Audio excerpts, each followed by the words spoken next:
In 2019, a quiet announcement from Beijing mentioned a new kind of currency that would not use paper. It would not rely on banks, it would move through state-controlled digital rails. Most people outside China barely noticed it, but policy researchers in Washington reportedly flagged the document as a warning. They wrote that a major shift in global money might already be underway. The idea sounded simple. China planned to release a central bank digital currency, a currency that could travel instantly across borders, a currency that could be tracked in real time, a currency that might one day bypass the systems the United States had shaped since the 1970s. For a long time, the dollar had been the quiet anchor of world trade, ships, banks, energy contracts, international loans. Almost everything passed through dollar channels, yet here was a sign that this structure could change. Not through a war or a crisis, but through a new technical system built step by step. One former bank technician recalled reading the early papers during a night shift. He said he felt the same chill he felt in 2008 when the markets froze. He said he could not explain why. He only sensed the foundations were moving again. This story matters because money shapes power, it shapes alliances, it shapes who sets the rules. And the rules of digital money are being rewritten faster than most people realize. So let me ask you something. When a country builds a new kind of currency that it controls from top to bottom, what does that mean for everyone who depends on the old system? Because this is not just a story about China. It is about a quiet financial contest now unfolding between the two largest economies on Earth, and it raises a simple question that leads us deeper into the timeline that started long before 2019. The real beginning does not start with digital screens or smartphone payments. It begins in the late 1990s when global finance was still recovering from a series of shocks. In those years, the United States strengthened its control over international payment networks. China was rebuilding after years of rapid industrial change. Neither country talked openly about digital currency. Yet the seeds were already there. In 1994, China launched its first national bank card system. It was a small step, but it created a centralized digital backbone inside the country. Archived records show that by the early 2000s, this network processed millions of transactions each day, quietly, reliably, consistently. Most people never thought of it as the early foundation for something larger. Around the same time, American officials were expanding the reach of the dollar. After the attacks of 2001, the United States reportedly tightened oversight of global bank transfers. Every major bank had to follow new compliance rules. This gave Washington a powerful financial visibility. It also created a subtle pressure point. If a country fell out of alignment, it could be cut off from the dollar-based channels it needed. A retired accountant in Guangzhou once described how she noticed the change. She remembered how paper ledgers slowly disappeared from her office. She said she missed the sound of the stamp on each receipt. But she also saw how digital records made it easier for the state to track flows that once slipped through the cracks. Why did both countries move in this direction without calling it a race? Because each was building infrastructure for very different reasons. One to secure global influence, the other to modernize domestic control. And as these quiet developments continued, another shift began to form. One that would change how both nations understood the power hidden inside digital transactions. By 2010, the first real shift began to show itself. It did not arrive with headlines or speeches. It appeared inside technical meetings and policy drafts. In March 2010, the United States expanded its use of financial pressure tools. According to archived records, banks linked to sanctioned countries were restricted from dollar clearing. Much of this enforcement quietly moved through systems connected to SWIFT. This meant that access to global money flows could be slowed or stopped without firing a single shot. Inside China, this moment reportedly landed hard. Central bank officials began asking a new question. What happens if a nation builds its entire trade system on rails it does not control? By 2012, China reduced its holdings of short-term U.S. Treasury bills. The shift was modest in public data, but insiders later said it was symbolic. It marked a psychological change rather than a financial one. A shipping manager in Shanghai recalled being asked to prepare backup payment routes for overseas suppliers. He said the request felt strange at the time. Payments were working.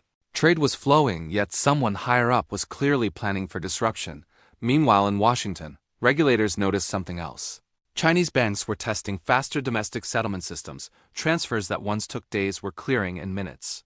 This did not violate any rules, but it signaled a long-term intention.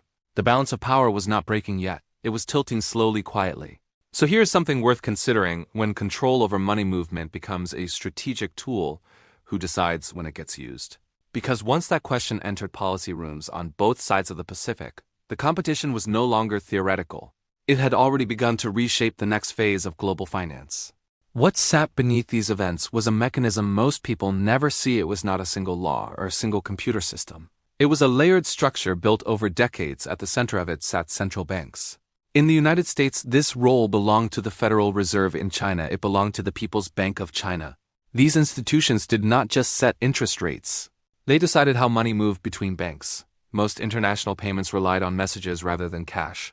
A bank in one country sent instructions. A bank in another country followed them. Those instructions traveled through networks like SWIFT. The system worked well, but it depended on trust and permission. Here is the quiet detail that mattered. The messages did not move value by themselves. They told banks when to release value. That meant control lived at the message layer. According to insiders, this was the layer Chinese planners focused on. If you could redesign the message system, you could change who approved transactions, you could shorten settlement times, you could embed rules directly into the currency. One former software contractor recalled meetings where engineers spoke more than economists. He said the goal was reliability rather than speed. If money could move without foreign approval, trade could continue even during tension. This was not about replacing cash overnight. It was about building an alternative track, one that could run quietly alongside the old one. So consider this for a moment. If money follows rules written into code, who gets to write those rules? Because once that question became central, the groundwork for the next stage was already being laid. The consequence arrived slowly and almost invisibly. It showed up in reports rather than headlines. By 2015, global institutions began noting a quiet change. According to data from the Bank for International Settlements, cross-border payment experiments were accelerating. More than 20 central banks had launched internal digital settlement projects. Most were labeled as research. But insiders said coordination was increasing at the same time. China reduced its reliance on dollar-based trade settlement. In 2015, less than 20% of Chinese cross-border trade used the renminbi. By 2020, that figure had reportedly doubled. The change did not disrupt markets, it simply redirected flows.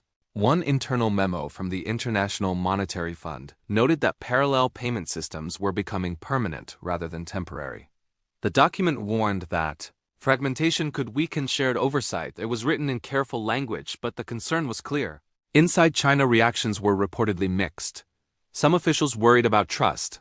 Others saw opportunity. A regional banker in Shenzhen recalled being told to prepare for new compliance logic. He said it felt like learning a new alphabet rather than a new rulebook. For ordinary businesses, the shift felt subtle. Invoices still arrived, ships still moved, payments still cleared, but behind the scenes approvals were changing.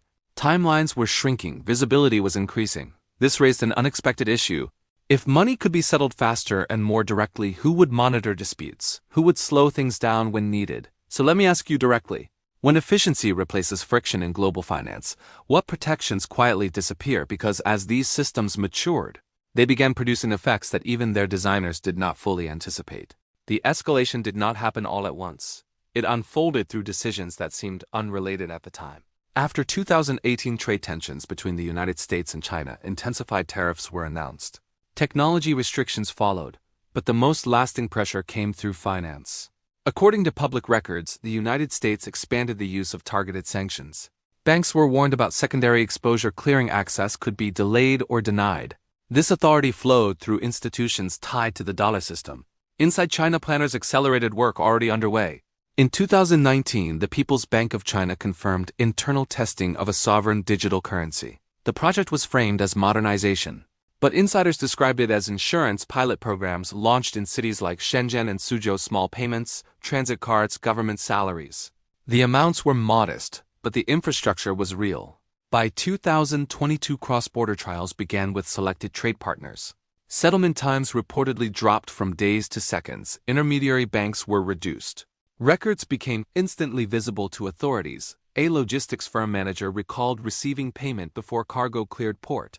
He said it felt efficient, almost unsettling. There was no waiting, no phone call, no manual confirmation. Meanwhile, other countries took notice. The European Central Bank accelerated its own digital currency research. The question was no longer whether digital money would exist. It was whose system would set the standards. Each move triggered another. Restrictions encouraged alternatives. Alternatives reduced leverage. The cycle fed itself. So here's the moment worth pausing on, when financial defenses begin to resemble financial weapons. How long before everyone feels compelled to build their own shield? Because by this stage, the race was no longer quiet. It was simply being conducted without public debate. The breaking point came during a moment of global stress, not from a single announcement, but from a sudden realization inside policy rooms. In early 2022, several Russian banks were removed from key international payment access. According to archived records, transactions stalled within hours, energy payments froze, trade invoices piled up. The mechanism many had studied in theory was now visible in practice. Officials in Beijing reportedly treated this as confirmation. The question was no longer hypothetical, it was operational. If payment access could be withdrawn this quickly, any country outside the issuing power was exposed. Within months, China expanded cross-border testing of its digital currency rails. Clearance rules were embedded directly into the system. Approval no longer depended on foreign intermediaries. Control moved closer to the issuer. A senior trade official later described watching settlement dashboards during a late-night briefing. He said flows rerouted smoothly, no alerts, no public disruption, but the silence itself was the signal. At the same time, American regulators faced a different pressure. If alternative systems matured too quickly, dollar leverage could weaken. Yet slowing innovation carried its own risks. The fault line was now visible, not between currencies but between architectures. So take a moment to reflect on this. When a financial system proves it can be turned off, does trust in that system ever fully return? Because after this point, the contest shifted again from preparation to readiness. What emerged from all of this was a pattern that had appeared before, just in a different form. In the 1970s, the United States reshaped global money after the end of the gold standard. The dollar became central not because of metal, but because of systems, oil contracts, clearing banks, settlement trust. What we are seeing now follows the same structure. Only the foundation has moved from paper and wire transfers to code and digital ledgers. According to analysts at the Bank for International Settlements, monetary power has always rested on infrastructure. Who clears, who settles, who sees the transaction first? China is not trying to replace the dollar overnight. The United States is not trying to block technology. Both are trying to control the rails beneath the money. In this pattern, the currency itself matters less than the rules attached to it. Who can pause a payment? Who can reverse it? Who can trace it? Who can deny access? A historian of finance once noted that every dominant monetary system begins as a convenience, then becomes a dependency, and finally becomes leverage. That cycle reportedly takes decades. But digital systems compress time, so here is the larger question to sit with. If the future of money depends on who builds the pipes, does the name printed on the currency still matter most? Because once this pattern becomes clear, the next concern is not who wins, it is how everyone else adapts. The long-term consequences are already taking shape around us, even if they rarely make the evening news. More countries are settling trade in local or digital currencies. By 2023, over 30 nations had signed bilateral payment agreements that bypassed traditional dollar clearing. According to reports from the Bank for International Settlements, these arrangements are no longer experimental. They are becoming routine. Businesses are adjusting quietly. Large exporters now maintain multiple settlement options, not for speed, but for resilience. A finance director in Southeast Asia described it as keeping spare keys. You hope not to use them, but you sleep better knowing they exist. At the same time, oversight is becoming uneven. Some payment rails offer full visibility to authorities. Others prioritize privacy. This creates gaps. Transactions can move between systems with very different rules. The United States still holds enormous influence. Most global debt is issued in dollars. Major commodities are still priced that way. But the certainty that money will always flow through one channel has weakened. This shift affects ordinary people in subtle ways. Compliance costs rise, payment terms change, access depends more on geography and alignments. So consider this carefully. When money travels through multiple systems with different standards, who is responsible when something goes wrong? Because as these parallel networks expand, the world is entering a phase where financial order is less unified and more negotiated. The final frame is quieter than most people expect. There is no sudden collapse, no clear winner, only a slow rebalancing. History shows that monetary systems rarely end. They evolved. The British pound did not vanish when the dollar rose. It simply stepped back. Influence shifted over decades. What we are watching now carries the same shape. Digital currency is not replacing money. It is redefining who controls movement and permission. The United States still anchors much of the global system. China is building an alternative that reflects its own priorities. Other countries are choosing flexibility over loyalty. None of this requires a declaration. According to long-standing records at the International Monetary Fund, stability depends less on dominance and more on trust. Trust that rules will be predictable. Trust that access will not change overnight. That trust is now being tested by technology. Code does not negotiate, it executes once rules are embedded, they apply automatically. The real takeaway is not about digital wallets or payment apps. It is about governance, who decides the limits, who writes the exceptions. Who can step in when systems fail? So here is the thought to carry forward. If the future of money is built into infrastructure rather than policy, how do societies make sure human judgment still has a place? Because in the end, the contest over digital money is not just about control. It is about what kind of financial world quietly takes shape around us.